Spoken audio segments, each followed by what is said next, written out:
ఉన్న బంగారాన్ని విడిపించి ఆ రోజు ఆన్లైన్ రేటుకే మేము కొంటాం. Sharma gold company. నమస్తే, వెల్కమ్ టు సుమన్ టీవీ. నేను మీ యామ్ని. ప్రస్తుతం మనతో ఉన్నారు ప్రముఖ ఆధ్యాత్మికవేత్త, ప్రముఖ జ్యోతిష వాస్తు పండితులు, బ్రహ్మశ్రీ డాక్టర్ నాయకంటి మల్లికార్జున శర్మ గారు ఉన్నారు. గురుగారితో మనం మాట్లాడదాం. నమస్కారం గురుగారు. నమస్కారం అమ్మా.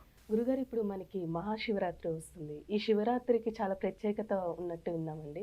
అంటే ఇప్పుడు 300 ఏళ్ల తర్వాత వస్తున్న మహాశివరాత్రికి చాలా ప్రత్యేకత ఉందంటున్నారు. అసలు ఏంటండి, తెలియచేయండి. తప్పకుండా అమ్మా. ఓం శ్రీ గురుభ్యో నమః. వాగర్ధావ సంప్రోక్తో వాగర్ధ ప్రతిపత్తే జగతో పితరో వందే పార్వతీ పరమేశ్వరో వ్యాసాయ విష్ణురూపాయ వ్యాసరూపాయ విష్ణవే నమో వై బ్రహ్మనిధి వాసిష్ఠాయ నమో నమః. గురుబ్రహ్మ గురువిష్ణు గురుదేవో మహేశ్వర గురు సాక్షాత్ పరబ్రహ్మ తస్మై శ్రీ గురవే నమో. ఓం శ్రీమాత్రే నమః. మహాశివరాత్రి సహజంగా మాఘమాసం అంటే మఖా నక్షత్రం పౌర్ణమి రోజున ఉన్నదాన్ని మాఘమాసం అంటారు. అసలు వాస్తవంగా మఖా నక్షత్రం కాదు, మఘా నక్షత్రం అంటారు. అంటే మఘా నక్షత్రం పౌర్ణమి రోజు ఉంటే దాన్ని మనం మాఘమాసంగా పిలుస్తుంటాం ఖగోళపరంగా. అయితే ఈ మహాశివరాత్రి అంటే ప్రతి నెలలో కూడా మనకి మాస శివరాత్రులు వస్తుంటాయి. ఈ మాస శివరాత్రి వచ్చినప్పుడు ఈ మాస శివరాత్రుల కంటే కూడా గొప్పది మహాశివరాత్రి.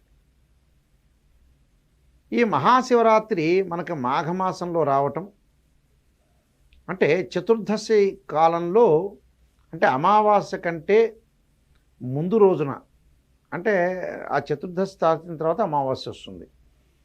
ఆ రోజున ప్రత్యేకంగా మనం శివుడి యొక్క ఆరాధన చేస్తుంటారు. అంటే లింగోద్భవ కాలం అంటారు. అంటే చతుర్దశి కాలం అనేది కూడా ఎలా ఉండాలంటే, మనకి ఏదైనా సరే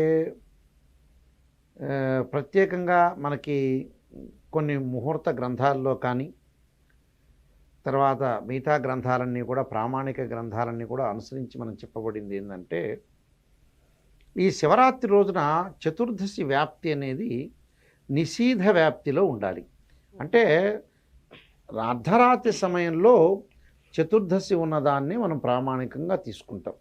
అంటే లింగోద్భవ కాలం అంటే ప్రదోషకాల సమయం నుంచి ప్రారంభమవుతుంది అని అర్థం.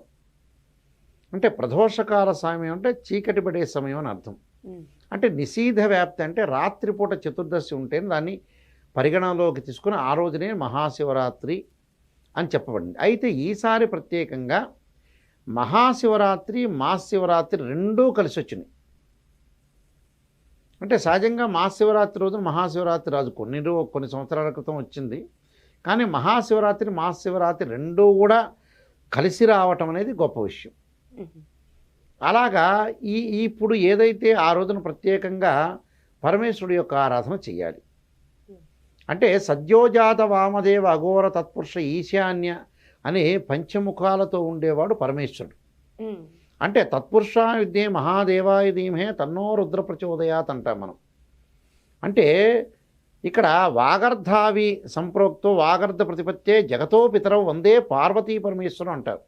అంటే జగత్తు అన్నిటికి కూడా తల్లిదండ్రులు ఎవరంటే పార్వతీ పరమేశ్వరులు. వాళ్ళు లింగోద్భవ సమయం అనేది అర్ధరాత్రి పూట ఆ పరమేశ్వరుడు, అందువల్ల అపాతాళ స్తంభ భువన బ్రహ్మాండ మావిస్వర స్ఫాటిక లింగం అంటారు. అంటే పరమేశ్వరుడు యొక్క పైన అంతరిక్షంలో ఎంతవరకు ఉన్నాడో తెలియదట, కింద భూమిలో కూడా ఆయన యొక్క అంతం తెలియదట. అంటే ఒక రోజున ఒకానొక సమయంలో బ్రహ్మ విష్ణువులు కూడా ఆ శివలింగానికి ఎంత దూరం కింద ఉంది, భూలోకంలో లోపలికి ఎలా ఉంది, పాతాళలోకంలోకి ఎంత ఉందని చూశారట. అంటే అపాతాళ స్తంభ అంటారు.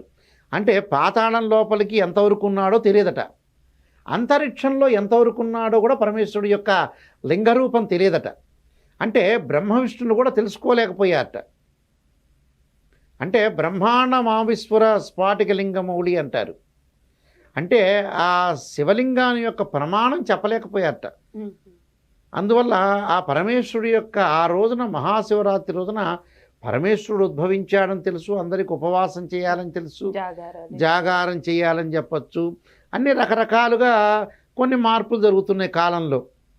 అలాగా ఆ రోజున మహాశివరాత్రి రెండు కూడా విశేషంగా ఉన్న అంటే పంచముఖాలతోటి, అంటే ఎటు అయితే విభూతి రేఖలు రాస్తారో పరమేశ్వరుడు అటు చూస్తాడని అర్థం.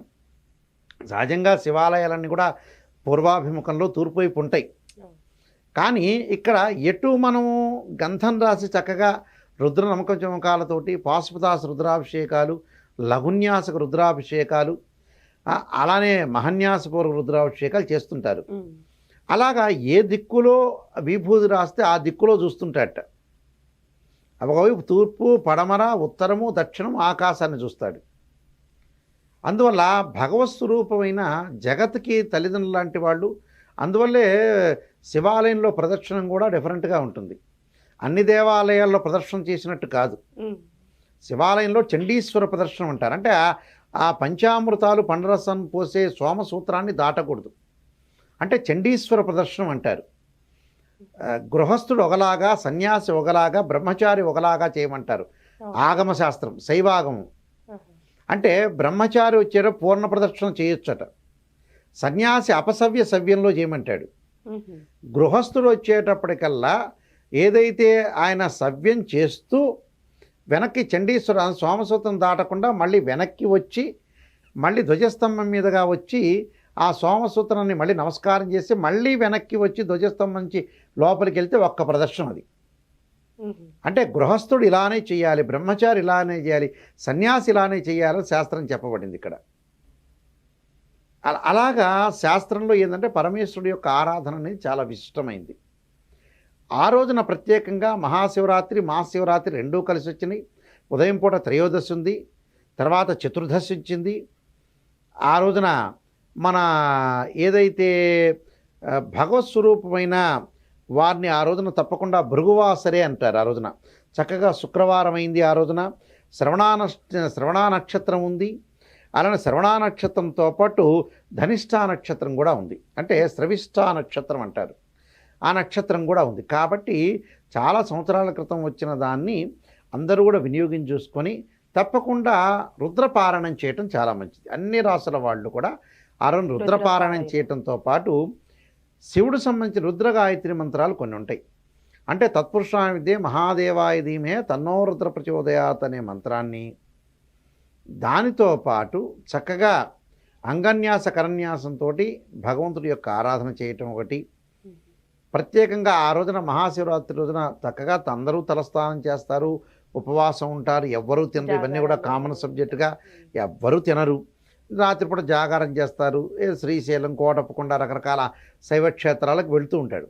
కానీ ఈసారి ఉండే ప్రత్యేకతకి తప్పకుండా ఇంటిలో అభిషేకం చేసుకోవడం చాలా మంచిది. ఆ రోజు ప్రత్యేకంగా ఒకవేళ అభిషేకం మాకు శక్తి లేదండి అనంటే శివుడు సంబంధించిన అష్టోత్తరం చదువుకోవచ్చు.